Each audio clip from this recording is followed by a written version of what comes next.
պատրաստել ու տակ-տակ լցնում է ափսեների մեջ, փիսով, նստում ենք ընտրելու, ճաշը պատրաստ է, գալիս եմ հայրիկ, իր սենյակից պատասխանում է փիսով, ինչ ենք ուտում, հետաքրքրվում է փիսով, ձեզ էլ է չէ հետաքրքրում, և ձեզ կանչում է ճաշելու, ես ասում են առաջին ու մամ այն չեք ուտում, ես էլ, տեսեք փիսով,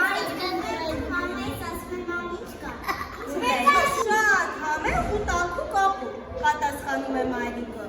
ոչ, չեմ սիրում ապուրներ, փիսով ծրմռում է մռութը տեսնելով ճաշը, ինչ համեղ է համտեսում է ապուրը հայրիկը, ոչ, չեմ ուտելու, համեղ չէ, կարող եք հետ լցնել կաթսայի մեջ, զայրացած ասում է փիսով, փիսով, ասպես խոսել չի կարելի, հարկանում է հայրիկը, նույնիսկ համը չես տեսել, ինչ գիտես, սիրում ես, թե ոչ, բացի դրանից ավելացնում է մայրիկը,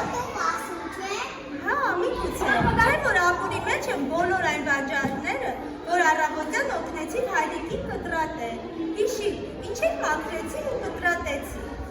հիշես ուզում եմ ուտել հենց այս ճաշը, որտեղ լցրեցիք գազարը, կարտոֆիլը, սոխը և նույնիսկ հավիքը կտրատեցիք, չկա ուրիշ ճաշի, բոլոր թվարկածները այս ապուրի մեջ են, ինքդ կհամոզվես և փորձես, առաջարկում է մայրիկը,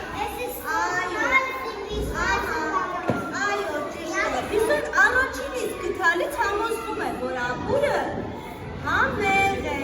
մի քիչ ամաչելով իր պահվածքից դանդաղ ուտում է ապուրը, երբ հանկարծ մի բան է նկատում սեղանին, իսկ սա ինչ գթալ է, համեղ անուշեղեն է սպասում թեզ, ուրախ հայտարարում է մայրիկը, քնելով թխվածքը, Փիսոն շտապում է վերջացնել ապուրը, ամբողջովին մոռանալով, որ չէր սիրում այն,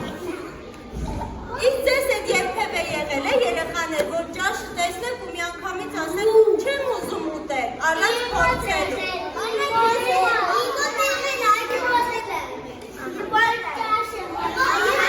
գիտեք հեքիաթը ինչ սովորեցրեց,